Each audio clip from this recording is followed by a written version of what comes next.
रुद्र मोहना को लेकर काली पहाड़ी जाने की बात करता है। अगली सुबह सब साथ में काली पहाड़ी जाते हैं, जहां उन्हें गौरी शंकर नाम का बच्चा मिलता है, जिसने भैरवा का रक्षा त्रिशूल निकाला था।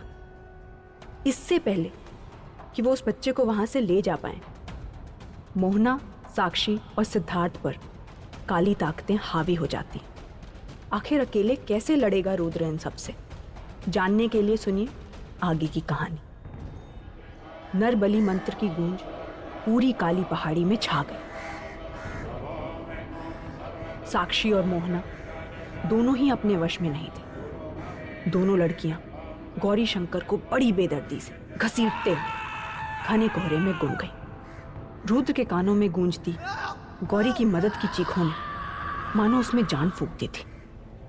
खुद पर पूरी तरह से हावी हुए सिद्धार्थ के वार को रुद्र ने अपने बाजुओं से रोका और तुरंत धक्का देकर अपने ऊपर से गिरा दिया।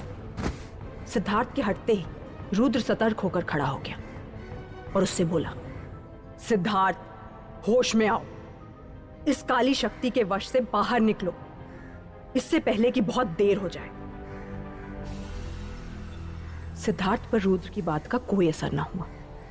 उसने फिर आगे बढ़कर रुद्र पर हमला किया। रुद्र ने अपने बचाव में वार किया और सिद्धार्थ को दूर फेंक दिया। फिर मोहना और साक्षी की ओर बढ़ा। काले कोहरे ने पहाड़ी को पूरी तरह से अंधेरे में ढक दिया था। रुद्र गौरी शंकर की आवाज के पीछे अभी 4 ही कदम बढ़ा था कि सिद्धार्थ ने उसे पीछे से दबोच लिया। उधर मोहना और साक्षी काली शक्ति के वशीभूत गौरी शंकर को घसीटते हुए पहाड़ी के छोर तक ले आए। एक कदम और फिर नीचे गहरी खाई। दोनों लड़कियों ने गौरी शंकर को काली शक्ति के प्रभाव से हवा में लटका दिया। काली धुंध आसपास फैलना शुरू हो गई। साक्षी और मोहना की खूनी लाल आंखें अब आग की तरह दहकने सी लगी थी। सिद्धार्थ के लगातार होते हमले से बचते हुए रुद्र बोला, अपनी साधना का ध्यान करो सिद्धार्थ, होश में आओ। मैं तुम्हें चोट नहीं पहुंचाना चाहता। सिद्धार्थ को जैसे कोई फर्क ही नहीं पड़ रहा था।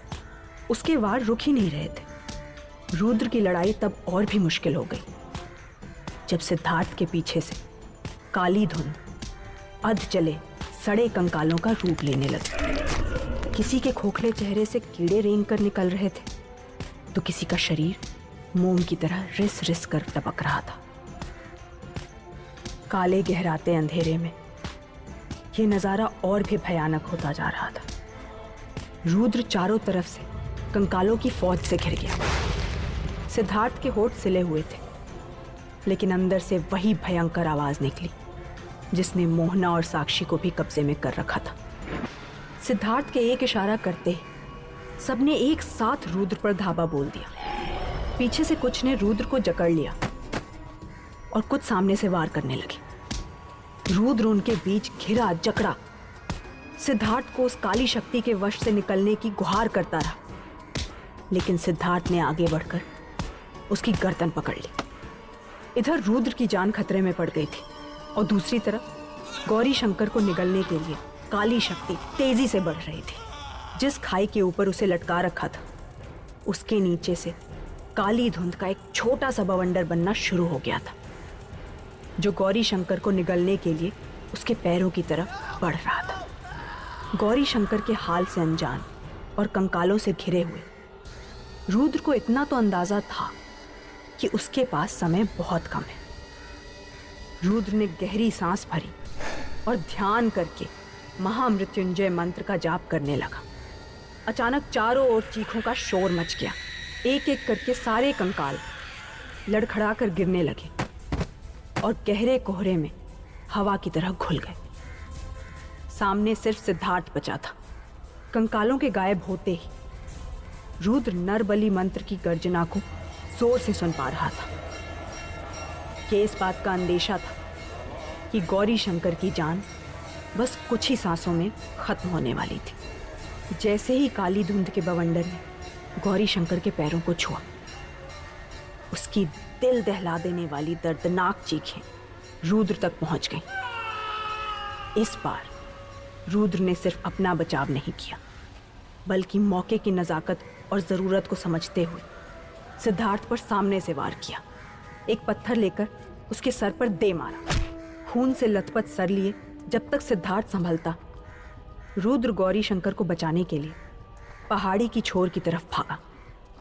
छोर के पास कोहरा कुछ हल्का हुआ। खाई अब अग्नि कुंड में बदल चुकी थी, मानो नर्क का द्वार हो। आग की रोशनी में रुद्र ने गौरी शंकर को हवा में लटके देखा। काली धुंध का बवंडर नीचे से उसे अपने लपेटे में ले रहा था।